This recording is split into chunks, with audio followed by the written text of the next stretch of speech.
Lord Krishna Naman, Lord Krishna Naman to all of you, my all sweet dear student. आज हम बात करते हैं application of fertiliser and manure, यानी कि मैन्योर और फर्टिलाइज़र का क्या एप्लीकेशन है, क्या यूज है। ठीक है,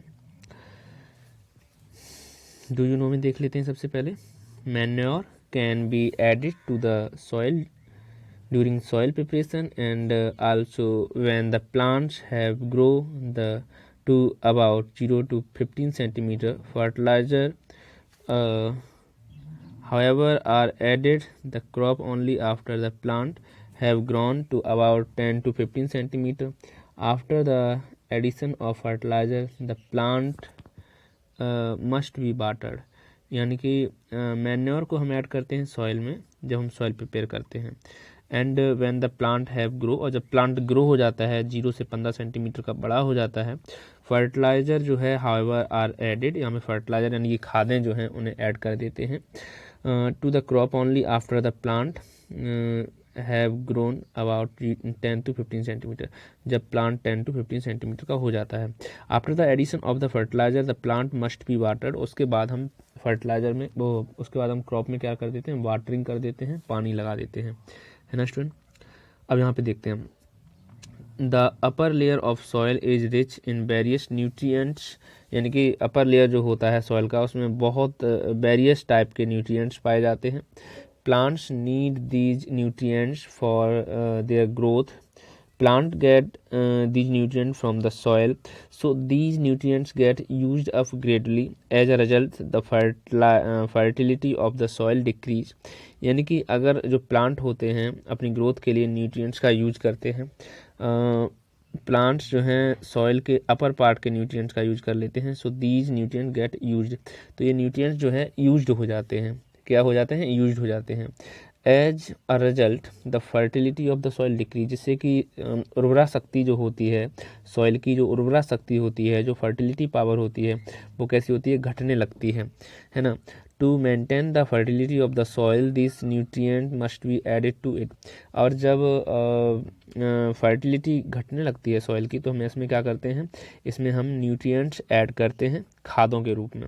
this is done by adding manure and fertiliser to the soil, तो हम इसमें मैन्योर्स और फर्टिलाइज़र दोनों को ही मिला देते हैं, ऐड कर देते हैं। A fertiliser is a man made inorganic compounds और mixtures of compounds which supply specific nutrient to the soil. खादें जो होती हैं ये मैन मेड होती हैं, हमारे इंसानों के द्वारा फैक्ट्री में बनाई जाती हैं, और ये इनऑर्गेनिक कंपाउंड्स हैं। हमने आपको केमिस्ट्री में जब हमने केमिस्ट्री को डिवाइड किया था तो हमने आपको बताया था कि ऑर्गेनिक केमिस्ट्री, इनऑर्गेनिक केमिस्ट्री और फिजिकल केमिस्ट्री। तो इनऑर्गेनिक में कार्बन कंपाउंड को छोड़कर सभी एलिमेंट्स के द्वारा जो मिक्सचर बना होगा, ठीक है, तो उसे हम कहेंगे इनऑर्गेनिक कंपाउंड्स, है ना, जैसे कि यूरिया है, एनपीके है ना, डीएपी है। अभी इनके बारे में हम विस्तार में जानकारी देंगे आपको, ठीक है। Some commonly used fertiliser are giving below, कौन कौन से फर्टिलाइजर के बारे में हम यहाँ बात करने वाले हैं, तो यहाँ पे हम आपको 5 फर्टिलाइजर के बारे में बता रहे हैं। पहला है di ammonium phosphate, di ammonium phosphate nutrients supply to the soil, जो एक न्यूट्रिएंट्स क्या देगा सॉइल को, ये नाइट्रोजन और फॉस्फोरस की फुलफिल करेगा, ठीक है। एनपीके फर्टिलाइजर, इसका है मतलब नाइट्रोजन, फॉस्फोरस और पोटेशियम, ये 3 एलिमेंट्स देने की कोशिश करेगा। यूरिया जो है, यूरिया का फॉर्मूला होता है NH2CuNH2, यूरिया क्या करेगा, नाइट्रोजन देने की कोशिश करेगा। Super phosphate of lime, lime का जो सुपर फॉस्फेट है ये कैल्शियम और फॉस्फेट देने की कोशिश करेगा। कैल्शियम अमोनियम नाइट्रेट CAN, ये कैल्शियम और नाइट्रोजन देने की कोशिश करेगा। प्यारे विद्यार्थियों, अब हम बात करेंगे इनके एडवांटेज के बारे में कि हमें इनका बेनिफिट क्या मिलता है। Fertiliser have the following advantage. पहला है each fertiliser provide specific nutrient the soil, हर एक जो फर्टिलाइज़र होता है वो कहीं ना कहीं स्पेसिफिक न्यूट्रिएंट सॉइल को देता है। फर्टिलाइज़र आर क्रॉप स्पेसिफिक, और ये क्रॉप स्पेसिफिक भी होते हैं कि कौन सी फसल में हम कौन सी फर्टिलाइज़र देंगे, ठीक है। Fertiliser are concentrated source of the soil nutrients, और ये जो फर्टिलाइज़र होते हैं ये सॉइल के न्यूट्रिएंट्स को कंसनट्रेट कर देते हैं, है ना, क्या कर देते हैं, कंसनट्रेट यानी कि बहुत ज़्यादा बढ़ा देते हैं ये सॉइल में न्यूट्रिएंट्स को। Fertiliser can be easily store and handle, fertiliser को आसानी से स्टोर कर सकते हैं और हैंडल कर सकते हैं। Fertiliser are soluble in water and are easily absorb by the plant, ये फर्टिलाइज़र होते हैं जो पानी में सॉल्युबल हो जाते हैं, आप चाहो तो इन्हें स्प्रे के रूप में भी दे सकते हो, and easily absorb by the plant, और प्लांट इन्हें आसानी से एब्जॉर्ब भी कर लेता है।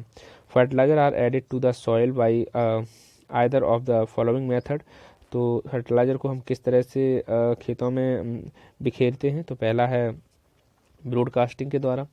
ब्रॉडकास्टिंग में the fertiliser is scattered in the field by hand, हाथों से फर्टिलाइज़र को बिखेरने का कार्य किया जाता है, इसे हम कहते हैं broadcasting of fertiliser.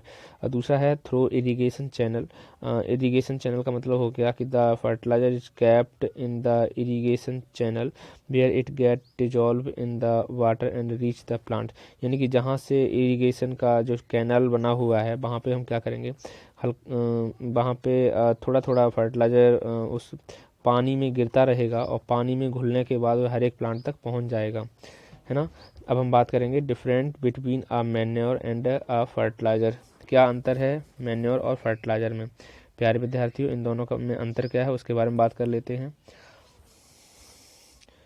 Fertiliser is an inorganic substance है, जैसा कि आप पहले से ही जानते हैं, that is prepared in the factory, जो कि फैक्ट्री में प्रिपेयर होता है। फर्टिलाइज़र का दूसरा है a fertiliser provide a specific nutrient to the soil, और इसमें स्पेसिफिक न्यूट्रिएंट्स होते हैं। थर्ड वन है a fertiliser has a high concentration of plant nutrients, ये प्लांट्स की न्यूट्रिएंट्स के लिए हाई कंसनट्रेशन का कार्य करता है। यहाँ पे दो वर्ड आप सीखेंगे, एक डाइल्यूट और दूसरा कंसनट्रेशन। डाइल्यूट मीन्स होता है पतला और कंसनट्रेटेड मीन्स होता है गाढ़ा। कैसा होता है, गाढ़ा, यानी कि ये हाई कंसनट्रेशन न्यूट्रिएंट्स की प्रोवाइड करते हैं, तो आप समझ गए होंगे कि कंसनट्रेशन का मतलब क्या है यहाँ पे, ठीक है। अब हम बात करेंगे मैन्योर।